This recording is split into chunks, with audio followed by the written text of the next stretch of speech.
আমাদের জীবন যেন প্রতিযোগিতাময়। ধন সম্পদের প্রতিযোগিতা, টাকা পয়সার প্রতিযোগিতা, বাড়ি গাড়ির প্রতিযোগিতা। আমরা প্রতিযোগিতা করি একে অন্যকে ছাপিয়ে যাওয়ার, একে অন্যের চেয়ে বড় হওয়ার, একে অন্যের চেয়ে উঁচুতে যাওয়ার। অমুকের ছেলে পরীক্ষায় প্রথম হয়েছে, আমার ছেলে কেন হতে পারল না, এই নিয়ে আমাদের ভাবনার শেষ নেই।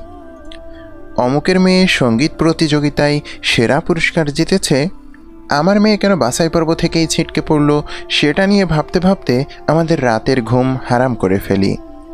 মোদ্দা কথা, আমরা একটা র্যাট রেসের মধ্যে জীবন অতিবাহিত করি।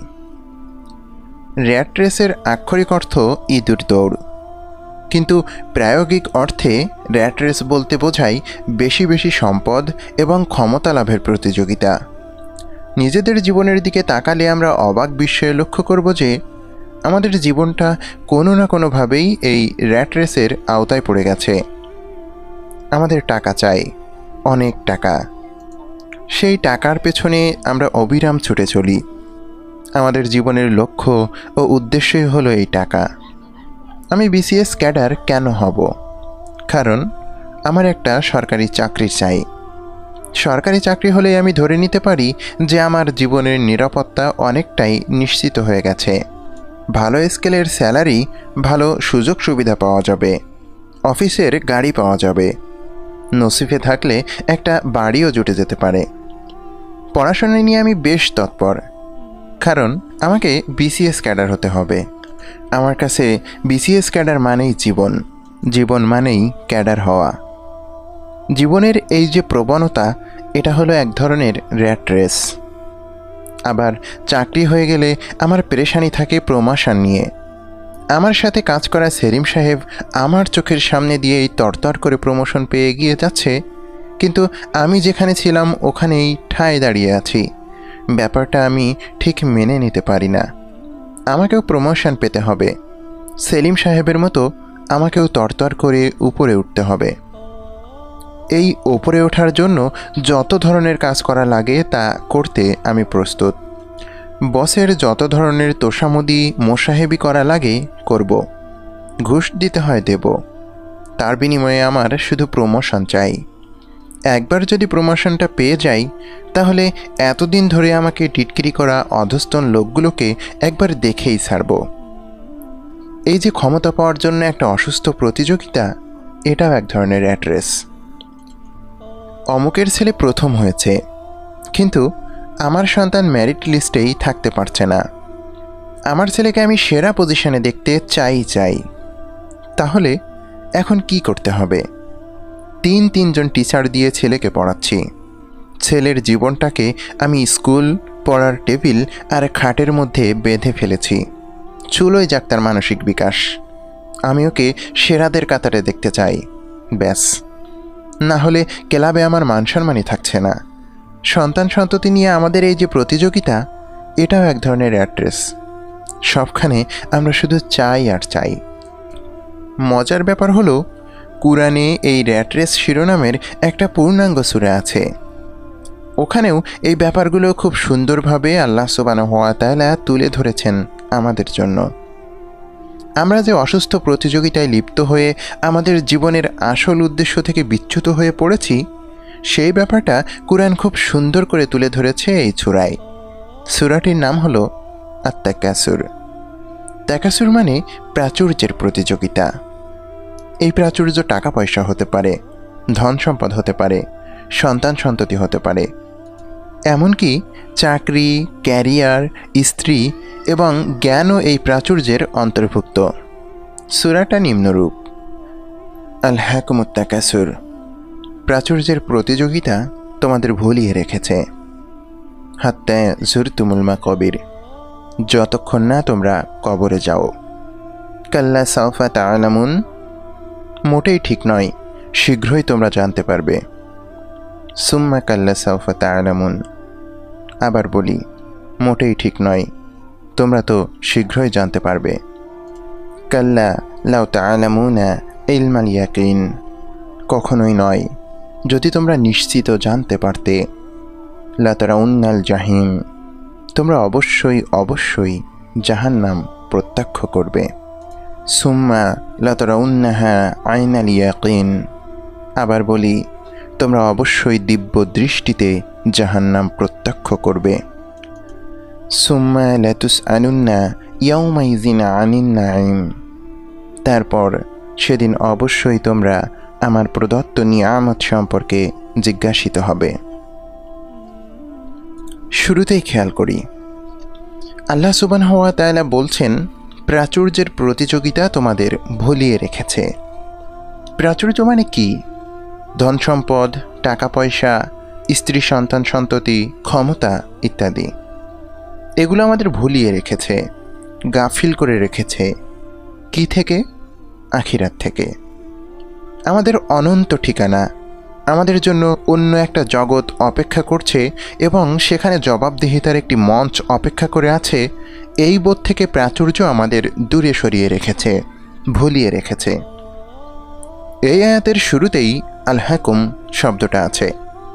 মুফাসসিরগণ এই আলহাকুম শব্দের অর্থ করেছেন এমন নগণ্য জিনিস নিয়ে পড়ে থাকা যা দামি কোনো জিনিসের ব্যাপারে ভুলিয়ে রাখে।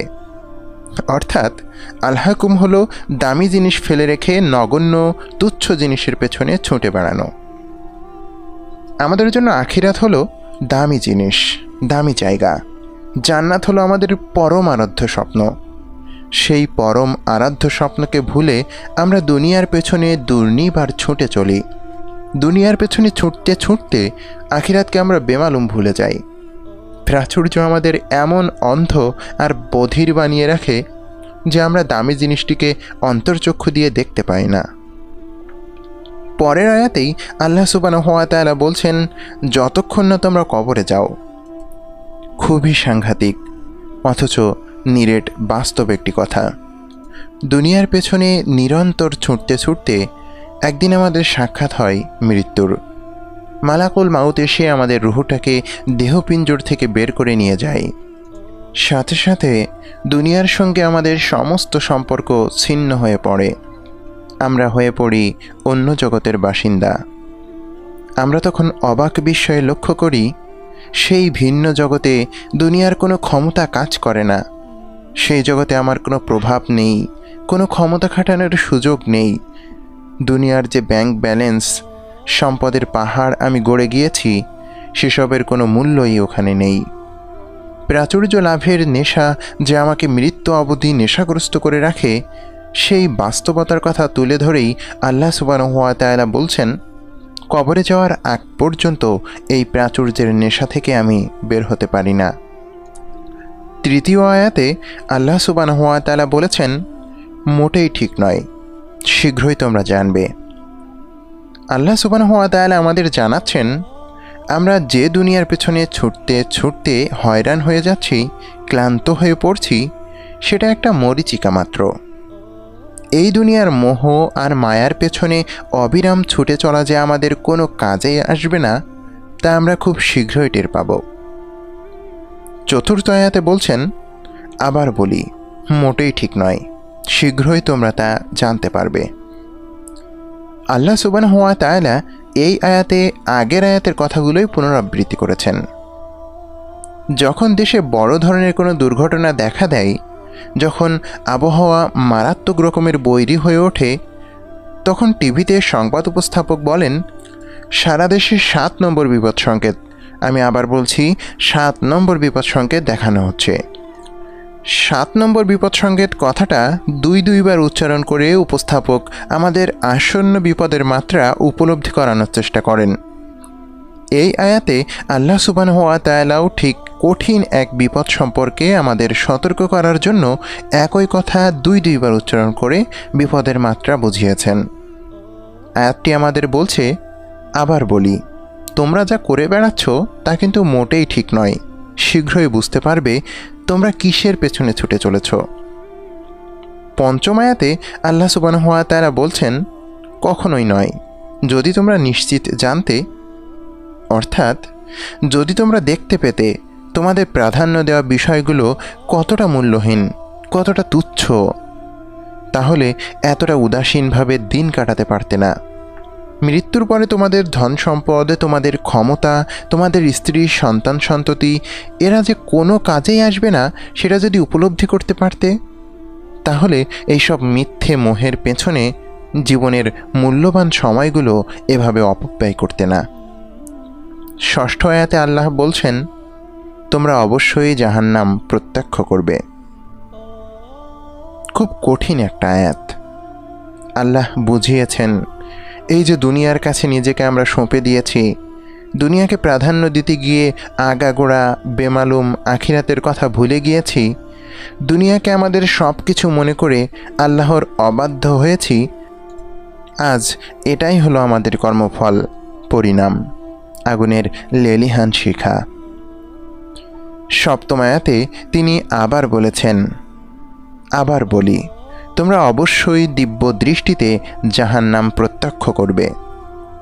আগের মতো এখানেও আল্লাহ সুবহানাহু ওয়া তাআলা পূর্বের আয়াতের কথাগুলোর ওপর জোর দিয়েছেন। আল্লাহ যখন কোনো কিছুর ওপর বারবার জোর দিয়ে কথা বলেন, তখন বুঝতে হবে ব্যাপারটার গুরুত্ব কতখানি।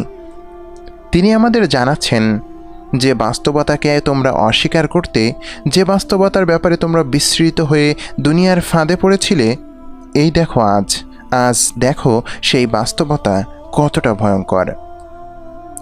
8ম আয়াতে তিনি বলেন, তারপর সেদিন অবশ্যই তোমরা আমার প্রদত্ত নিয়ামত সম্পর্কে জিজ্ঞাসিত হবে।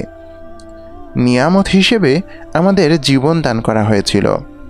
এই জীবনে বাঁচার জন্য হায়াত হিসেবে কিছু সময় বেঁধে দেওয়া হয় আমাদের। সেই সময়গুলো আমরা কোন কাজে ব্যয় করেছি? নিয়ামত হিসেবে আমাকে স্বাস্থ্য দান করা হয়েছিল। সেই স্বাস্থ্য, সেই সুঠাম দেহ নিয়ে আমি কত ওয়াক্ত সালাত আদায় করেছি, কত রাত আমি তাহাজ্জুদে দাঁড়িয়েছি। নিয়ামত হিসেবে আমাকে ধন সম্পদ দান করা হয়েছিল। সেই ধন সম্পদ কোন পথে আমি ব্যয় করেছি, কতটুকু দান সদকা করেছি। নিয়ামত হিসেবে আমাকে সন্তান সন্ততি দান করা হয়েছিল। তাদেরকে কি সঠিক শিক্ষা দিয়ে মানুষ করেছিলাম? আমার মৃত্যুর পরে তারা যেন আমার জন্য সাদাকায়ে জারিয়ার ওয়াসিলা হতে পারে, এমন সন্তানকে আমি দুনিয়ার বুকে রেখে আসতে পেরেছি? জিজ্ঞাসা করা হবে।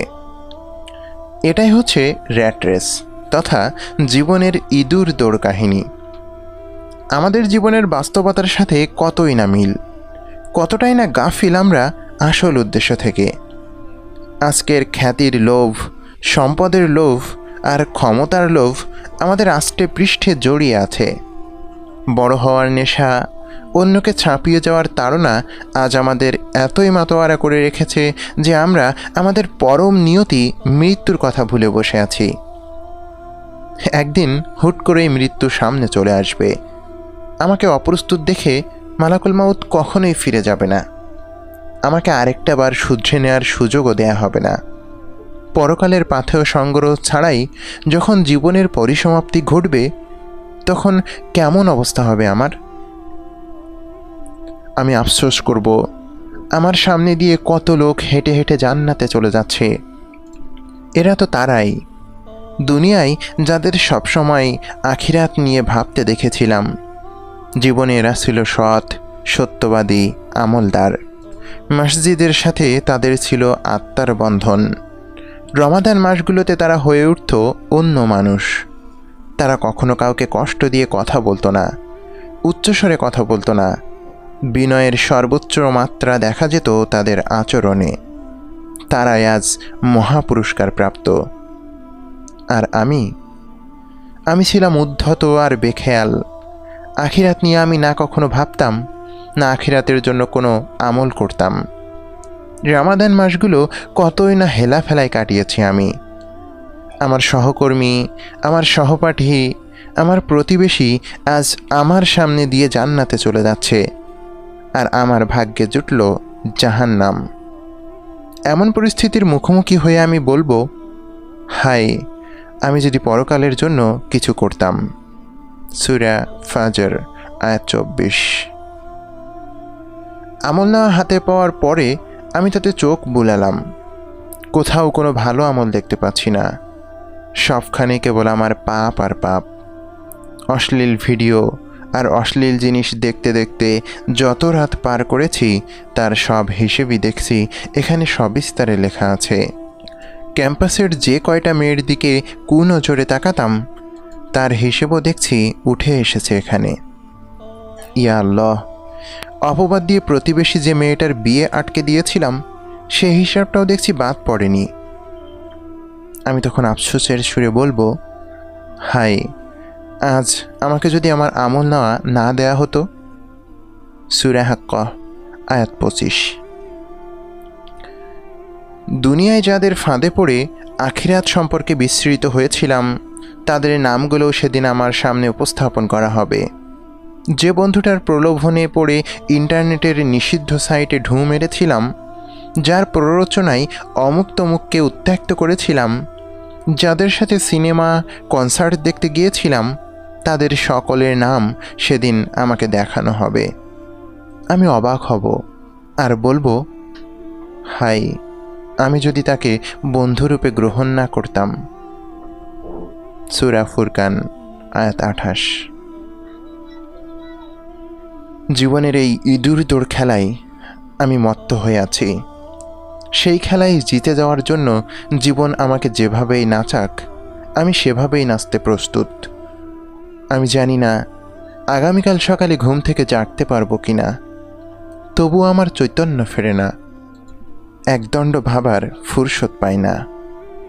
যদি এক্ষুনি আমার মৃত্যু হয়, যদি এখনই ঢলে পড়ি রাস্তায়, যদি প্রাণবায়ু এক্ষুনি বেরিয়ে যায় আমার শরীর থেকে, আমাকে কি অসহায় হয়ে আফসোস করে বলতে হবে, হায়, আমি যদি পরকালের জন্য কিছু করতাম।